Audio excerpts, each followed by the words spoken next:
नमस्कार दोस्तों, स्वागत है आप सभी का आज के मुख्य समाचार के इस वीडियो में। जी हां दोस्तों, मोदी सरकार की तरफ से बड़ी और महत्वपूर्ण खबर की अपडेट निकल कर आ रही है, जिसकी सटीक जानकारी हम आपको इस वीडियो में देंगे।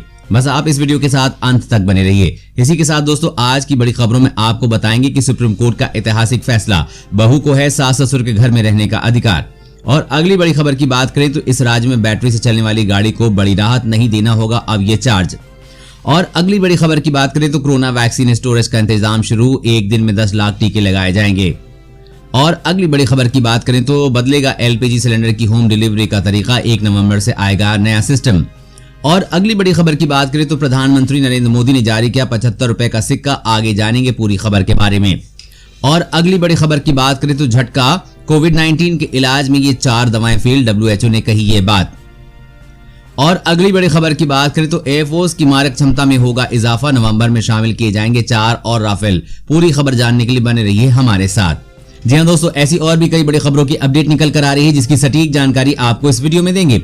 लेकिन उससे पहले आपसे एक छोटी सी रिक्वेस्ट है कि मुझे इस वीडियो को बनाने में बहुत मेहनत लगती है, तो इस मेहनत के लिए वीडियो पर एक लाइक जरूर कीजिएगा। साथ ही वीडियो के नीचे दिए गए इस लाल बटन को दबाकर चैनल को सब्सक्राइब कीजिए और इस घंटी को भी दबाइए, ताकि आपको दिन भर की बड़ी खबरों की जानकारी लगातार मिलती रहे। तो चलिए दोस्तों, एक एक करके सभी बड़ी खबरों के बारे में जान लेते हैं। तो दोस्तों, आज की पहली बड़ी खबर की अपडेट की बात करें तो सुप्रीम कोर्ट का ऐतिहासिक फैसला, बहू को है सास ससुर के घर में रहने का अधिकार। जी हां, सुप्रीम कोर्ट ने बहू के पक्ष में आज एक ऐतिहासिक फैसला दिया है। सुप्रीम कोर्ट ने कहा है कि घरेलू हिंसा अधिनियम के तहत बहू को अपने पति के माता पिता के घर में रहने का अधिकार है। गौरतलब है कि पहले सुप्रीम कोर्ट की ही 2 जजों की बेंच ने कहा था कि कानून में बेटियां अपने पति के माता पिता के स्वामित्व वाली संपत्ति में नहीं रह सकती हैं, लेकिन अब 3 सदस्यीय पीठ ने इस फैसले को पलटते हुए 6-7 सवालों के जवाब दिए हैं। कोर्ट ने कहा है कि पति की अलग अलग संपत्ति में ही नहीं बल्कि साझा घर में भी बहू का अधिकार है। यदि किसी कारण पति का देहांत हो जाता है तो तभी बहू को अपने सास ससुर के घर में रहने का पूरा अधिकार है। अगर किसी भी सदस्य ने बहू को घर से निकालने की कोशिश की तो उसे कड़ी से कड़ी सजा देने का प्रावधान रखा गया है। और अगली बड़ी खबर की बात करें तो कोरोना वैक्सीन स्टोरेज का इंतजाम शुरू, एक दिन में 10 लाख टीके लगाए जाएंगे। जी हां, कोरोना वायरस वैक्सीन के अगले साल की शुरुआत तक लॉन्च होने की उम्मीद है। ऐसे में सरकार ने वैक्सीन के स्टोरेज और डिस्ट्रीब्यूशन से जुड़ी तैयारियां तेज कर दी हैं। सरकारी और निजी ठिकाने तलाशे जा रहे हैं। कोल्ड स्टोरेज पर फोकस है, क्योंकि अधिकतर वैक्सीन को एक तय तापमान पर रखना और डिस्ट्रीब्यूट करना होता है।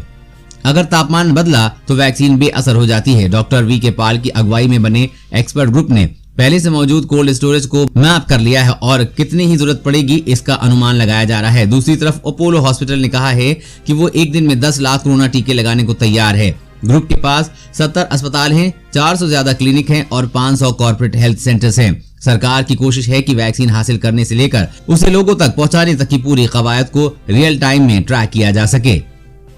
और अगली बड़ी खबर की बात करें तो इस राज्य में बैटरी से चलने वाली गाड़ी को बड़ी राहत, नहीं देना होगा अब ये चार्ज। जी हाँ, देश की राजधानी दिल्ली में बैटरी से चलने वाली गाड़ियों के लिए अच्छी खबर है। दिल्ली सरकार ने राहत देते हुए इन गाड़ियों को रजिस्ट्रेशन चार्ज से छूट दे दी है। इससे पहले हाल ही में दिल्ली सरकार ने इलेक्ट्रिक गाड़ियों के लिए नोटिफिकेशन जारी कर बैटरी से चलने वाले सभी इलेक्ट्रिक गाड़ियों पर रोड टैक्स माफ करने का अनाउंसमेंट किया था।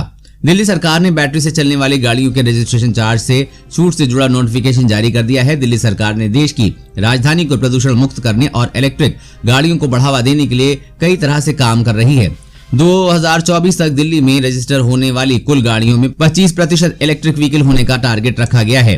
प्रदूषण की समस्या को ध्यान में रखते हुए सरकार 2, 3 और 4 पहिया इलेक्ट्रिक गाड़ियों की खरीद पर सब्सिडी देने के साथ रोड टैक्स और रजिस्ट्रेशन चार्ज माफ करने का फैसला लिया है। जानकारों का मानना है कि दिल्ली सरकार के इस फैसले का पॉजिटिव असर होगा। और अगली बड़ी खबर की बात करें तो कोरोना के जाने की उम्मीद, पैदा होते ही नवजात ने डॉक्टर के चेहरे से हटाया मास्क। जी हां, इस समय पूरी दुनिया में कोरोना वायरस जैसी महामारी से लड़ रही और तमाम देश जल्द से जल्द इसे खत्म करने की जी तोड़ कोशिश में लगे हुए हैं। ऐसे में हाल ही में एक बच्चे के जन्म ने इंटरनेट यूजर का ध्यान अपनी ओर खींचा है और लोग उम्मीद जताने लगे हैं कि आने वाले समय में लोगों को जानलेवा कोरोना से मुक्ति मिल सकती है। दरअसल यूएई में एक बच्चे के जन्म के बाद डॉक्टर ने जैसे ही उसे अपनी गोद में लिया, उसने बंद आंखों से ही डॉक्टर के चेहरे पर लगे मास्क को खींच लिया।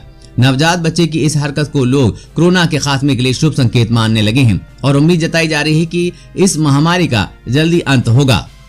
और अगली बड़ी खबर की बात करें तो बड़ी खबर, प्रधानमंत्री नरेंद्र मोदी ने जारी किया 75 रुपए का सिक्का। जी हां, खाद्य एवं कृषि संगठन की 75वीं वर्षगांठ के मौके पर प्रधानमंत्री नरेंद्र मोदी ने 75 रुपए की स्मृति सिक्का जारी किया है। सिक्के को जारी करते हुए प्रधानमंत्री नरेंद्र मोदी ने कहा कि इस साल का नोबेल शांति पुरस्कार विश्व खाद्य कार्यक्रम से सम्मानित किया जाना एक बड़ी उपलब्धि है। भारत खुश है कि हमारा योगदान और इसके साथ जुड़ाव ऐतिहासिक रहा है। अगर किसी को ये सिक्का चाहिए तो इसकी एडवांस बुकिंग करानी होती है। आरबीआई के मुंबई और कोलकाता स्थित भारत सरकार मिड ऑफिस स्पेशल एडिशन सिक्के और स्मारक सिक्के जारी करते हैं। और अगली बड़ी खबर की बात करें तो एयरफोर्स की मारक क्षमता में होगा इजाफा, नवंबर में शामिल किए जाएंगे 4 और राफेल। जी हां, चीन के साथ चल रहे सीमा विवाद के बीच भारतीय वायुसेना की मारक क्षमता में और इजाफा होने जा रहा है। नवंबर महीने में वायुसेना के बेड़े में 4 और राफेल विमान शामिल किए जाएंगे। राफेल विमानों की ये किस्त नवंबर के शुरुआती सप्ताह में फ्रांस से भारत के अंबाला एयरबेस पर आएगी। ये राफेल विमानों की भारत में आने वाली दूसरी खेप होगी। पहली खेप बीती 28 जुलाई को भारत आई थी। एक सरकारी सूत्र ने बताया कि इस विमानों के आने के साथ ही राफेल विमानों की संख्या 9 हो जाएगी। चीन के साथ सीमा विवाद की स्थिति को देखते हुए इन्हें जल्द ही वायुसेना में शामिल कर लिया जाएगा। गौरतलब है कि पहली खेप के राफेल विमान पहले ही ऑपरेशनल स्थिति में हैं। साथ ही ये विमान कॉन्फ्लिक्ट जोन में तैनात भी कर दिए गए हैं। और अगली बड़ी खबर की बात करें तो अब गाड़ी चलाते समय रहें सतर्क, आपकी इस गलती से रद्द हो सकता है लाइसेंस। जी हां, मोटर वाहन नियमों में नए संशोधन से यात्रियों और पुलिस कर्मियों के लिए समान परिवर्तन हुए हैं। कागजों को डिजिटल बनाने के अलावा कोई व्यक्ति ट्रैफिक पुलिस के साथ बदतमीजी करता है तो उसका चालान काटने के अलावा लाइसेंस भी रद्द किया जा सकता है। इसके अलावा कार को नहीं रोकना, ट्रक की लोडिंग क्षेत्र में सवारी के लिए भी लाइसेंस रद्द किया जा सकेगा। सड़क परिवहन के राजमार्ग मंत्रालय ने कहा है कि 1989 के मोटर वाहन नियमों में बदलाव का नोटिफिकेशन जारी कर दिया गया है। इसमें डिजिटल कागजात, मेंटेनेंस और ई चालान आदि आईटी पोर्टल से होने की बात कही गई है। आईटी सेवाओं और इलेक्ट्रिकल निगरानी के उपयोग से देश में यातायात नियमों को बेहतर ढंग से लागू किया जा सकेगा। इससे चालकों का उत्पीड़न दूर होगा और नागरिकों को सुविधा मिल सकेगी। जी हां दोस्तों, अब आपका सारा रिकॉर्ड ट्रैफिक पुलिस ऑनलाइन रखेगी। साथ ही यदि आपने ट्रैफिक पुलिस के साथ गलत व्यवहार किया तो आपका ड्राइविंग लाइसेंस पूरी तरह से रद्द किया जा सकता है। और अगली बड़ी खबर की बात करें तो झटका, कोविड-19 के इलाज में ये 4 दवाइयां फेल, WHO ने कही ये बात। जी हां, कोविड-19 को हराने के लिए दुनिया भर में चल रही कोशिशों को झटका लगा है। इस महामारी के इलाज के लिए बनाई गई दवाओं में 4 दवाइयां बेकार साबित हुई हैं। स्टडी में सामने आया है कि इलाज में इस्तेमाल की गई दवाएं रेमडेसिविर, हाइड्रोक्लोरोक्विन, रिटोनोविर और इंटरफेरॉन का कोविड-19 मरीजों पर बेहद कम असर हुआ है। ये बिल्कुल भी कारगर साबित नहीं हुई हैं। खबर के मुताबिक WHO ने आज अपने 6 महीने के लंबे चले एक इंटीग्रेटेड मेडिकल साइंस टेस्ट के रिजल्ट की घोषणा की है। विश्व स्वास्थ्य संगठन का कहना है कि कोविड-19 के इलाज को लेकर दुनिया भर में बड़े लेवल पर किए गए अलग अलग अध्ययन से इस बात के निर्णायक साक्ष्य मिले हैं कि गंभीर रूप से बीमार लोगों पर रेमडेसिविर दवा का बेहद कम प्रभाव रहा। यह बिल्कुल भी कारगर साबित नहीं हुई। अमेरिकी राष्ट्रपति डोनाल्ड ट्रंप के बीमार पड़ने पर उपचार के लिए इस दवा का इस्तेमाल किया गया था। इन दवाओं के टेस्ट का मकसद ये जानना था कि फिलहाल उपलब्ध दवाएं कोरोना वायरस संक्रमण के इलाज में कितनी प्रभावी हो सकती हैं। और अगली बड़ी खबर की बात करें तो बदलेगा एलपीजी सिलेंडर की होम डिलीवरी का तरीका। 1 नवंबर से आएगा नया सिस्टम। जी हां, रसोई गैस सिलेंडर को लेकर नियम बदलने वाला है। 1 नवंबर से नया नियम लागू हो सकता है। एलपीजी सिलेंडर की होम डिलीवरी का पूरा सिस्टम अब बदलने वाला है। सरकारी ऑयल कंपनियों ने इसकी तैयारी कर ली है। अगले महीने से डिलीवरी का नया सिस्टम लागू होगा। ऐसे में अगर आप भी घर बैठे सिलेंडर मंगवाते हैं तो ये बदलाव जरूर जान लें। सूत्रों के मुताबिक 1 नवंबर से घरेलू रसोई गैस सिलेंडर को मंगवाने का तरीका बदल गया है। ये कदम सिलेंडर से चोरी होने वाली गैस सिलेंडर चोरी रोकने के लिए और सही कस्टमर की पहचान के लिए लागू किया जा रहा है। ये तेल कंपनियां एलपीजी सिलेंडर को नया डिलीवरी सिस्टम लागू करने वाली हैं। इस सिस्टम में अब सिर्फ बुकिंग कराने भर से काम नहीं चलेगा। सूत्रों की माने तो तेल कंपनियों ने नए सिस्टम को डिलीवरी ऑथेंटिकेशन कोड से जोड़ने का प्लान बनाया है। इससे सिलेंडर की बुकिंग कराने पर आपके रजिस्टर्ड मोबाइल नंबर पर एक कोड आएगा। ये कोड सिलेंडर की डिलीवरी करते वक्त डिलीवरी बॉय को देना होगा। जब तक ये कोड नहीं दिखाएंगे तब तक डिलीवरी पूरी नहीं होगी और स्टेटस पेंडिंग में ही रहेगा। और अगली बड़ी खबर की बात करें तो पश्चिम बंगाल में अनोखा पंडाल, मां दुर्गा की जगह लगाई अप्रवासी महिला मजदूर की मूर्ति। जी हाँ, पश्चिम बंगाल में दुर्गा पूजा सिर्फ एक सामान्य त्योहार नहीं है बल्कि वहां की संस्कृति का हिस्सा भी है। यही वजह है कि पश्चिम बंगाल की मूर्ति कलाकार सिर्फ अपने राज्य में ही नहीं बल्कि बिहार, यूपी, झारखंड और ओडिशा में भी मूर्तियां बनाते मिल जाएंगे। बिहार, झारखंड और पश्चिम बंगाल में दुर्गा पूजा के पंडाल भी कई बार सामाजिक संदेशों वाले स्वरूप में बनाए जाते हैं। इस बार की दुर्गा पूजा में भी कोलकाता का एक दुर्गा पूजा पंडाल अलग तरह के प्रयोग की वजह से चर्चा में है। दक्षिणी कोलकाता के बेहाला इलाके में एक दुर्गा पूजा कमेटी ने इस बार अपने पंडाल में मां दुर्गा की जगह एक अप्रवासी मजदूर महिला की मूर्ति लगाने का फैसला किया है।